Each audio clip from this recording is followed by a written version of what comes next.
नमस्कार दोस्तों, कैसे हैं आप सब? आशा करता हूँ आप सब अच्छे होंगे। इसके पहले वाले हम लोग इतिहास के वीडियो में हम देख चुके हैं कि इतिहास को जानने का स्रोत क्या-क्या था और कैसे था। इतिहास को जानने का स्रोत जो था, एक एक में था हमारा पुरातत्वविद,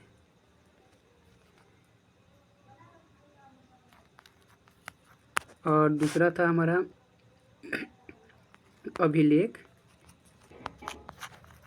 और तीसरा था विदेशी यात्रियों का जो विदेशी यात्री जो भी आए थे और वो अपने किताबों में जो भारत का विवरण लिखे हैं और भारत के इतिहास और पूरे विश्व के इतिहास जो भी है, वो विदेशी यात्री जिस देश में गए हैं उस देश के बारे में अपने किताब में जो लिखे हैं वह इतिहास उस देश को जानने का एक वह किताब उस देश के इतिहास को जानने का एक स्रोत बन गया।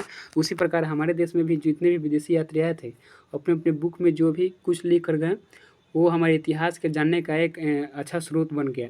तो कौन कौन सा है? एक पुरातत्वविद और एक अभिलेख और तीसरा है हमारा विदेशी यात्रियों का विवरण। तो ये हम लोग ऐतिहासिक स्रोत के बारे में जान चुके हैं पहले। अब हम स्टार्ट कर रहे हैं अध्याय 12 जो कि है मध्यकालीन इतिहास।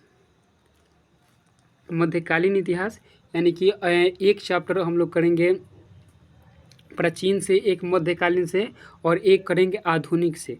तो आज हम अध्याय 12 करेंगे जो हमारा मध्यकालीन इतिहास है उसके बारे में पढ़ेंगे कि मध्यकालीन कब से कब तक स्टार्ट हुआ और मध्यकालीन में कौन कौन से शासक ने शासन किया उसके बारे में हम लोग देखेंगे आज।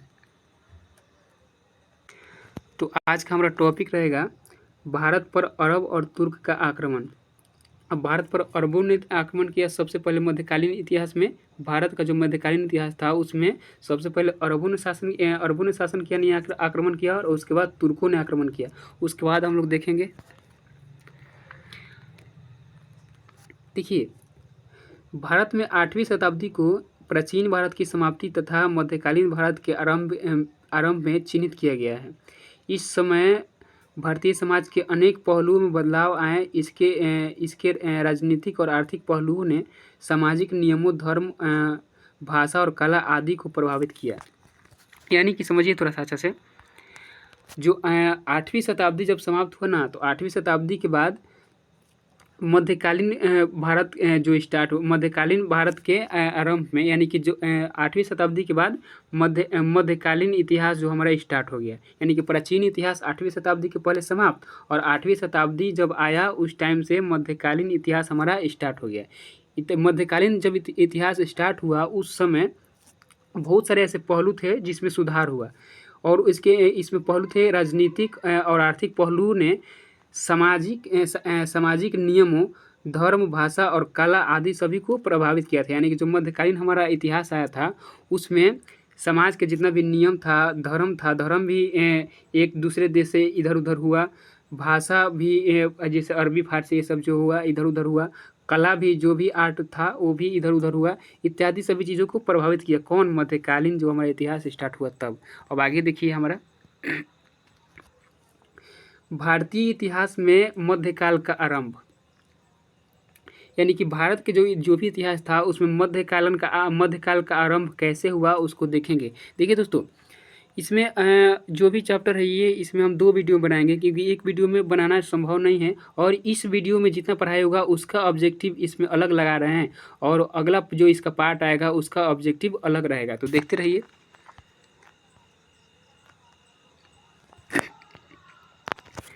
अब वह जो हमारा भारतीय इतिहास है उसमें मध्यकाल का आरंभ कैसे हुआ उसको देखेंगे। 8वीं से 13वीं सदी तक के काल को प्रारंभिक मध्यकाल माना जाता है। प्रारंभिक मध्यकाल के संबंध में जानकारी के अधिकांश स्रोत जैसे ताम्रपत्र, अभिलेख, शिलालेख तथा विविध प्रकार की साहित्यिक रचनाएं हैं। यानी कि जो भारत का मध्यकालीन इतिहास है वो 8वीं शताब्दी से लेकर के 13वीं शताब्दी तक माना जाता है कि 8वीं शताब्दी से शुरू हुआ था, 13वीं शताब्दी में मध्यकालीन इतिहास समाप्त हुआ था और वहाँ से आधुनिक स्टार्ट हुआ था। तो ये 8वीं और 13वीं शताब्दी के बीच का जो काल है उसको मध्यकाल का आरंभ मानेंगे। यानी कि मध्यकाल का आरंभ 8वीं शताब्दी से होकर के और 13वीं शताब्दी तक चला था, जिसके बाद में आधुनिक काल आया था। अब ये जो मध्यकालीन इतिहास है उसको जानने का स्रोत क्या क्या है? ताम्रपत्र है, अभिलेख है, शिलालेख है तथा विविध प्रकार की जो भी रचनाएं हैं उसके हिसाब से हम मध्यकालीन का जो इतिहास है उसको जान सकेंगे। अगला है, इस काल में अधिकांश प्रारंभिक लेखन तारपत्रों और वृक्ष की छाल पर होता था। 13वीं शताब्दी से लेखन के लिए कागज का उपयोग होने लगा। यानी कि इस काल का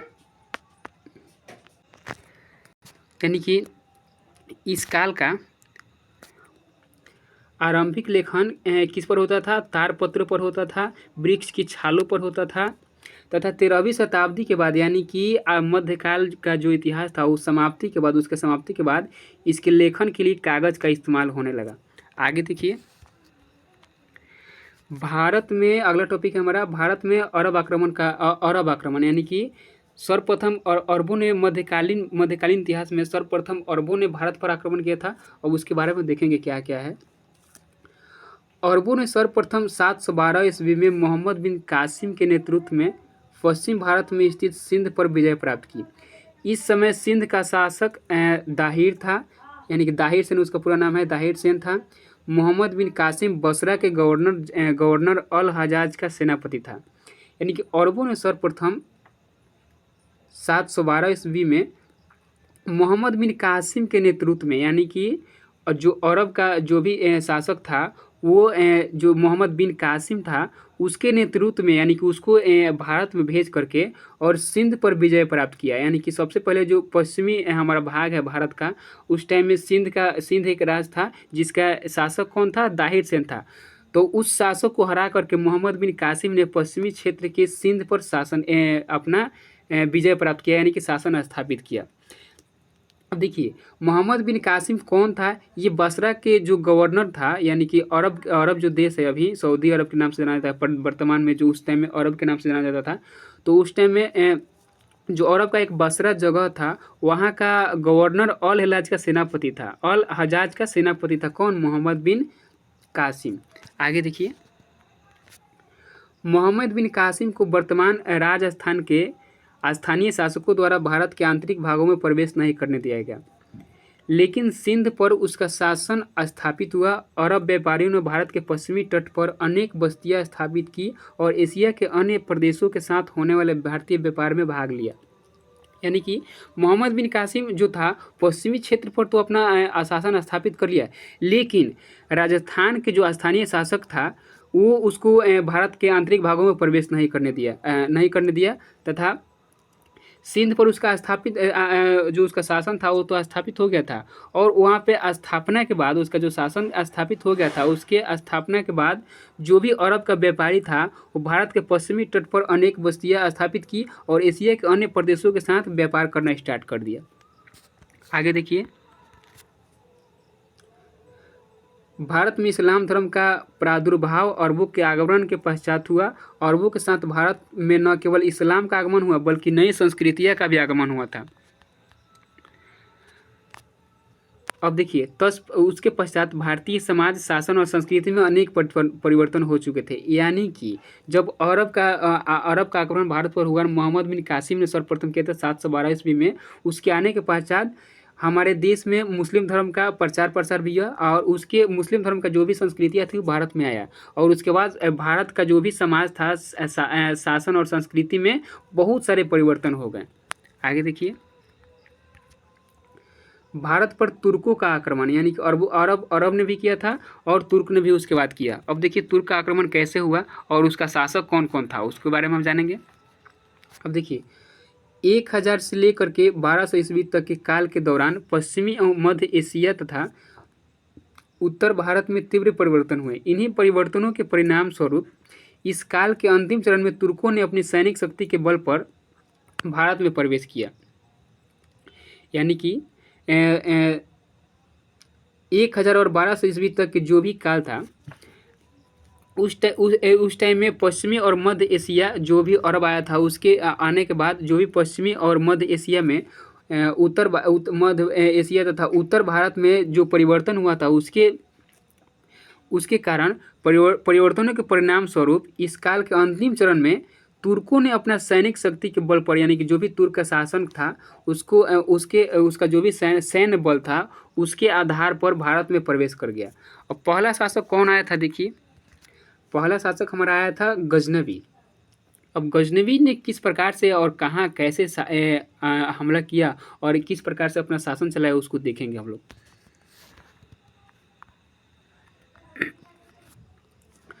9वीं शताब्दी के अंतिम चरण में ट्रांस अक्सियाना, खुरासान और ईरान के कुछ भाग पर सामानियों, यानी कि जो सामान्य शासक थे वहाँ का सामानियों का शासन था जो ईरानी मूल के थे। यानी कि 9वीं शताब्दी के अंतिम चरण में ट्रांस अक्सियाना, खुरासान और ईरान के कुछ भाग पर समान जो शासक थे उनका शासन था जो ईरानी मूल के थे। आगे देखिए, सामान्य सूबेदारों में अलप्तगिन नामक एक तुर्क गुलाम भी था। कालांतर में इसने गजनी को अपना राजधानी बनाकर एक स्वतंत्र राज्य की स्थापना की। यानी गजनी एक राज्य था जिसको अपना राजधानी बनाया कौन? अलप्तगिन, और एक नए राज्य का स्थापना किया। आगे देखिए, 990 से लेकर 990 से 991 की ईस्वी जो काल था उस ईस्वी में अलप्तगिन के दास और दामाद, यानी कि दास भी था एक प्रकार से और उसका दामाद भी था। किसका? अलप्तगिन का। कौन? सुबुक्तगिन। सुबुक्तगिन ने हिंदू शाही राज पर आक्रमण किया और जलालाबाद एवं काबुल को अपनी राज के अधीन कर लिया।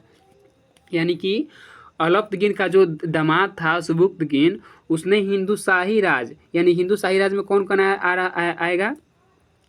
जलालाबाद और काबुल। यानी कि उसका जो दामाद था अलप्तगिन का सुबुक्तगिन, वो हिंदू शाही राज्यों पर यानी जलालाबाद और काबुल पर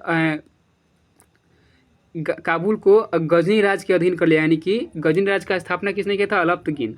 और अलप्तगिन का दामाद कौन था? सुबुक्तगिन। और सुबुक्तगिन ने हिंदू शाही राज पर आक्रमण करके जलालाबाद और काबुल को गजनी राज के अधीन कर लिया। यानी कि गजनी को अपना राजधानी कौन बना था? अलप्तगिन।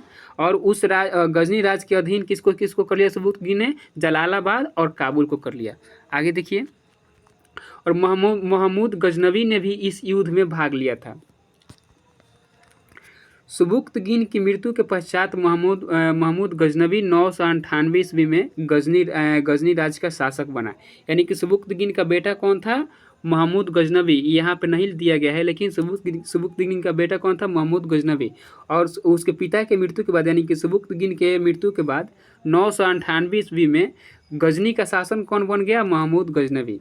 महमूद गजनवी के राज सिंहासन पर 998 से लेकर के महमूद गजनवी के राज सिंहासन पर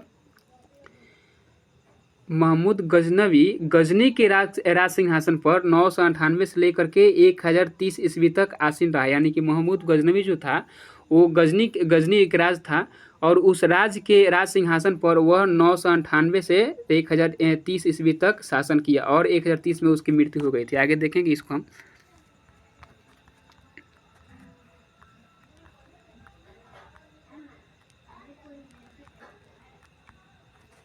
देखिए, महमूद गजनवी ने स्वयं के विषय में यह दावा किया कि वह ईरान के पौराणिक राजा अफरासियाब का वंशज है। इसके शासनकाल में फारसी भाषा एवं साहित्य का प्रोत्साहन मिला। यानी कि महमूद गजनवी ने अपने आप को अफरासियाब का वंशज बताया था और इस राजा के शासनकाल में फारसी भाषा और साहित्य को प्रोत्साहित किया गया था। आगे देखिए, महमूद गजनवी ने भारत पर 17 बार आक्रमण किया था। इसको नोट कर लीजिएगा, हम इसको ऑब्जेक्टिव में भी डाले हैं। आगे है हमारा इसके शुरुआती आक्रमणों का लक्ष्य पेशावर और पंजाब पर शासन करने वाले हिंदू शाही राज के शासक थे। हिंदू शाही राज की राजधानी वहिंद यानी पेशावर था। अब देखिए, जो महमूद गजनवी ने 17 बार आक्रमण किया, उसके 17 बार आक्रमण करने का मेन लक्ष्य क्या था कि पेशावर और पंजाब पर शासन करने वाले जो भी हिंदू शाही राज था, राज्य के जो भी शासक थे उनको हटाना। और हिंदू शाही राज की राजधानी कहाँ थी? वहिंद था, जो पेशावर में थी। आगे देखिए,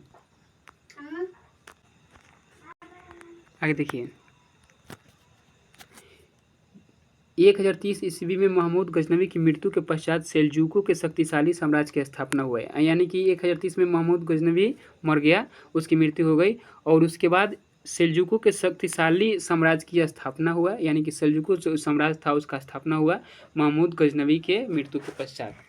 इस राज्य में सीरिया, ईरान और ट्रांसअक्सियाना क्षेत्र शामिल थे, यानी कि जो सेल्जुको साम्राज्य था उस साम्राज्य के अंदर सीरिया, ईरान और ट्रांसअक्सियाना क्षेत्र शामिल थे। सेल्जुक तुर्कों ने खुरासान पर अधिकार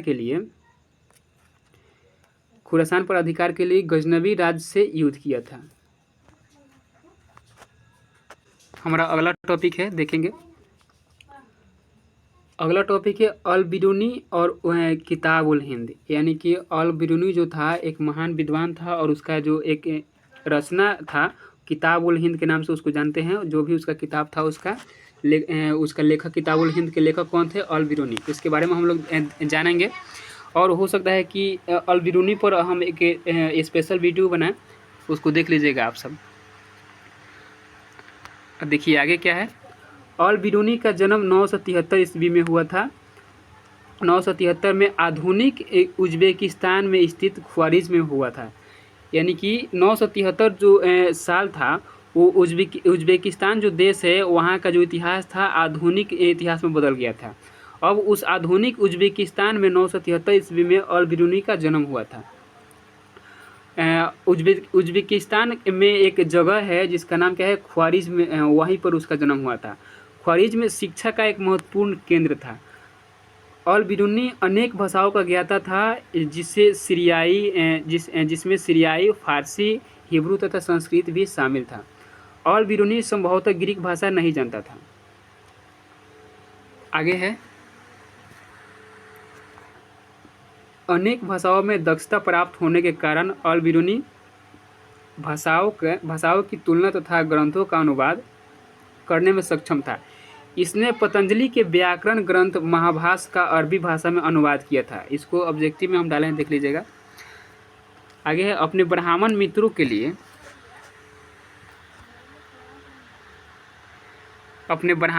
के लिए इसने यूक्लिड, जो यूनानी गणितज्ञ थे, यूक्लिड के कार्यों का संस्कृत में अनुवाद किया, यानी कि जो यूनानी गणितज्ञ यूक्लिड थे उसने जो भी पुस्तक लिखी थी या जो भी उनका किताब था उस किताबों का संस्कृत में भी अनुवाद किया था। कौन? अल बिरूनी ने।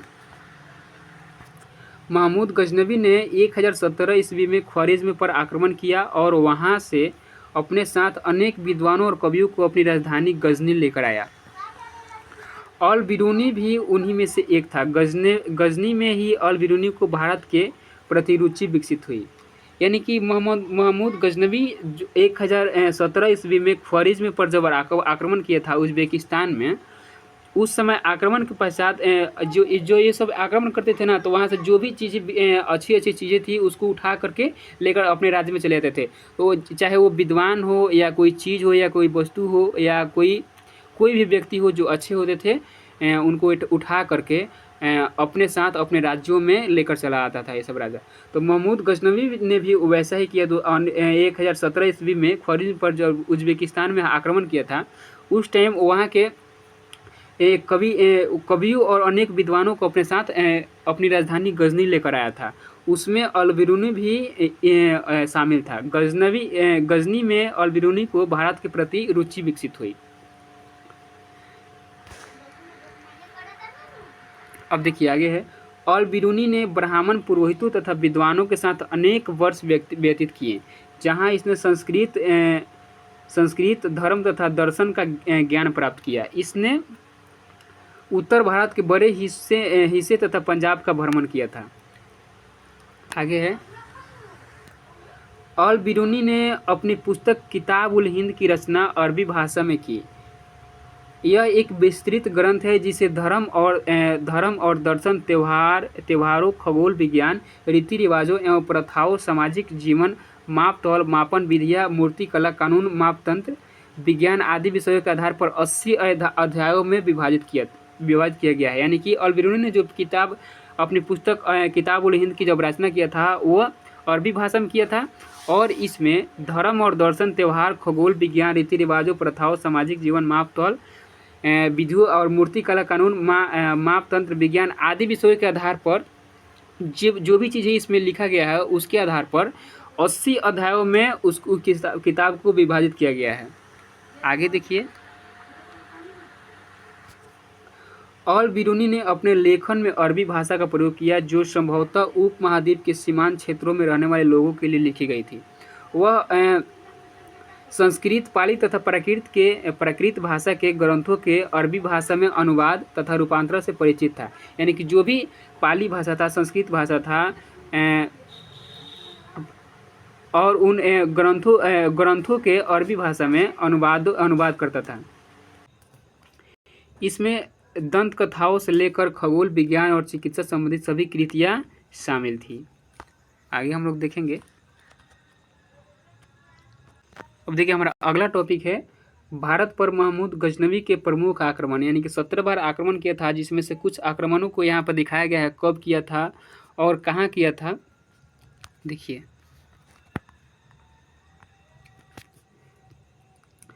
जयपाल जयपाल जो वर्ष 2001 में जयपाल के शासन राज्य पर आक्रमण किया था। इस युद्ध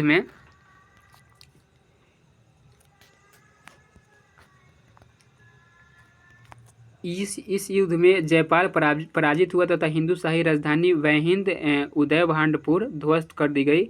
धन तथा हाथी देकर जयपाल मुक्त हुआ तथा अपमानित जयपाल ने आत्महत्या कर ली। यानी कि महमूद गजनवी ने जब जयपाल पर आक्रमण किया था 1001 ईस्वी में, तब जयपाल ने पराजित होकर के और धन और हाथी देकर जयपाल मुक्त हो गया और वहाँ से वो अपमानित होकर के आत्महत्या कर लिया था। अब देखिए, भेरा विजय जिस पर महमूद गजनवी ने आक्रमण किया था 1003 ईस्वी में, महमूद गजनवी ने अगला आक्रमण झेलम तट पर स्थित भेरा पर किया। यानी कि भेरा विजय कर लिया और भेरा को जीतने के पश्चात गजनवी क्रूरतापूर्ण वहाँ से विशाल संपत्ति लूटकर गजनी वापस आ गया। अगला है हमारा मुल्तान पर प्रथम आक्रमण कब किया था? 1006 ईस्वी में। महमूद गजनवी ने जयपाल के पुत्र आनंदपाल को पराजित किया तथा मुल्तान पर अधिकार कर लिया। जयपाल कौन था? सबसे पहले ही जो हिंदू शाही वंश था, पश्चिमोत्तर पाकिस्तान तथा पूर्वी अफगानिस्तान में जो उसका शासन चल रहा था 1001 में, उसको हरा करके और वहाँ से हाथी और बहुत सारा धन संपत्ति लूट कर लेकर आया था। अब देखिए, अगला है मुल्तान पर द्वितीय आक्रमण। उस टाइम वहाँ का राजा कौन था? सुखपाल था। और महमूद गजनवी ने 1008 ईस्वी में उस पर आक्रमण किया था मुल्तान पर। और महमूद ने सुखपाल को मुल्तान का गवर्नर नियुक्त किया क्योंकि उसने इस्लाम धर्म स्वीकार कर लिया था। देखिए, सबसे बड़ी बात है इसमें कि जो भी इस्लाम धर्म के जो भी शासक थे और भारत में आने का यही कारण था कि वो अपने धर्म को यहाँ पे प्रचार प्रसार करना चाहते थे। और जो भी व्यक्ति धर्म का प्रचार प्रसार करने में उनकी सहायता करता था या उसके धर्म को अपना लेता था, उसको छोड़ देते थे, या उससे अगर अधिक शक्तिशाली थे वो राजा तो उनसे लड़ाई करते थे। आगे है आनंदपाल हिंदू शाही वंश। उस पर आक्रमण कब किया था? 1008 ईस्वी में। हिंदू शाहियों ने इसमें देखिए क्या हुआ था। हिंदू शाहियों ने नंदना को अपनी नई राजधानी बनाया था जो सॉल्ट रेंज में स्थित थी। महमूद ने नंदना को नष्ट किया तथा आनंदपाल ने समर्पण किया। थानेश्वर पर कब किया था? देखिए, थानेश्वर पर 1014 ईस्वी में किया था। महमूद गजनवी ने थानेश्वर पर आक्रमण किया। दिल्ली के शासक ने विरोध किया किंतु वह सफल नहीं रहा। अब देखिए, कश्मीर में भी आक्रमण किया था 1015 ईस्वी में। लोहार वंश की शासिका रानी दिद्धा से महमूद गजनवी पराजित हुआ। यह भारत में महमूद की प्रथम पराजय थी। इसको देख लीजिएगा। कनौज पर कब किया था? 1018 ईस्वी में। प्रतिहार शासक राज्यपाल बिना युद्ध किए ही पलायन कर गया। यानी कि जो भी वहाँ का शासक था बिना युद्ध किए ही महमूद गजनवी से बिना युद्ध किए ही वहाँ से भाग गया। राजपाल को दंडित करने हेतु कालिंजर के शक्तिशाली चंदेल शासक विद्याधर ने शासकों का एक संघ बनाया तथा कनौज की गद्दी पर त्रिलोचन पाल को बैठाया। मथुरा और वृंदावन पर कब किया था? 1018 ईस्वी में। इसमें जो भी है इसको आप लोग देख लीजिएगा, अपने से थोड़ा सा समझ लीजिएगा, क्योंकि ज़्यादा होगा तो वीडियो थोड़ा सा लंबा हो सकता है। अब इसमें देखिए जो भी ऑब्जेक्टिव निकला इतना इतना पढ़ाने के बाद, तो उस ऑब्जेक्टिव को भी मैंने शामिल किया इसमें। अब देखिए, अरबों ने भारत पर कब आक्रमण किया था? 712 ईस्वी में। आरंभिक मध्यकाल कब से कब तक चला था? आठवीं शताब्दी से लेकर के 13वीं शताब्दी के बीच में। लेखन के लिए कागज का इस्तेमाल कब से किया जाने लगा? 13वीं शताब्दी से। आगे है, भारत पर आक्रमण करने वाला प्रथम अरबी कौन था? मोहम्मद बिन कासिम। मोहम्मद बिन कासिम किसका सेनापति था? अल हजाज का। मोहम्मद बिन कासिम के आक्रमण के समय सिंध का शासक कौन था? दाहिर सेन, जो पढ़े हम लोग। आगे देखिए, भारत में तुर्कों का आक्रमण से निकलने वाले जो भी ऑब्जेक्टिव है उसको देखेंगे। तो सबसे पहले तुर्कों का आक्रमण किसने शासन किया था? गजनवी ने। अब देखिए, अलप्तगिन ने किसे अपना राजधानी बनाया? तो गजनी को अलप्तगिन ने अपना राजधानी बनाया था। अलप्तगिन के दामाद का नाम क्या था? सुबुक्तगिन। सुबुक्तगिन के बेटा का नाम क्या था? महमूद गजनवी। हिंदू शाही राज जलालाबाद और काबुल जिसमें शामिल था। हिंदू शाही राज पर सुबुक्तगिन ने कब आक्रमण किया था? 990 से 991 में, जो भी उसका काल था 990 और 991 के बीच में हिंदू शाही राज पर सुबुक्तगिन ने आक्रमण किया था, जो गजनी राज के अधीन हो गया। महमूद गजनवी ने गजनी का शासक कब बना? 998 ईस्वी में बना था। गजनी पर गजनवी ने कब से कब तक शासन किया? तो 998 में बना था और 1030 में उसकी मृत्यु हो गई थी। तो 998 से लेकर के 930 ईस्वी तक वहाँ का शासक बना रहा। अब देखिए आगे है, महमूद गजनवी ने कितना बार भारत पर आक्रमण किया था? 17 बार। हिंदू शाही राज जलालाबाद एवं काबुल का राजधानी कहाँ था? वह हिंद। महमूद गजनवी का मृत्यु कब हुआ? 1030 ईस्वी में। इसको देख लीजिएगा। देखिए अगला है, अल बिरूनी और किताब उल हिंद से निकलने वाले जितने भी ऑब्जेक्टिव है उसको देखेंगे हम लोग। अल बिरूनी का जन्म कब हुआ था? 973 ईस्वी में। अल बिरूनी का जन्म कहाँ हुआ था? ख्वारिज़्म में, जो उज्बेकिस्तान में स्थित है। अल बिरूनी कौन कौन से भाषाओं का ज्ञाता था? सीरियाई, फारसी, हिब्रू तथा संस्कृत का एक ज्ञाता था। महाभाष्य का अरबी भाषा में अनुवाद किसने किया है? अल बिरूनी। महमूद गजनवी ने ख्वारिज़्म पर आक्रमण कब किया? 1017 ईस्वी में। इसको देख लीजिएगा। किताब उल हिंद की रचना किसने किया था? अल बिरूनी, अरबी भाषा में किया था। किताब उल हिंद को कितने अध्याय में विभाजित किया गया है? 80 अध्याय में, क्योंकि इसमें बहुत सारे टॉपिक हैं। यहाँ तक हमारा ऑब्जेक्टिव क्लियर हो गया और यहाँ तक हम लोगों ने पढ़ा। अब इसका अगला भाग अगले वीडियो में आएगा। तब तक के लिए देखते रहिए, और वीडियो थोड़ा सा अच्छा लगे तो ज़रूर शेयर कीजिए, क्योंकि बोलने में बहुत सारा एनर्जी ख़त्म हो रहा है और मेहनत भी लग रहा है। तो थोड़ा सा इस मेहनत को देखते हुए और इस वीडियो को आगे बढ़ाया जाए और शेयर किया जाए, और थोड़ा सा अच्छा लगे और वीडियो अच्छा लगे तो थोड़ा सा चैनल को सब्सक्राइब भी किया जाए। तो देखते रहिए। धन्यवाद। आज के लिए इतना ही। Thank you.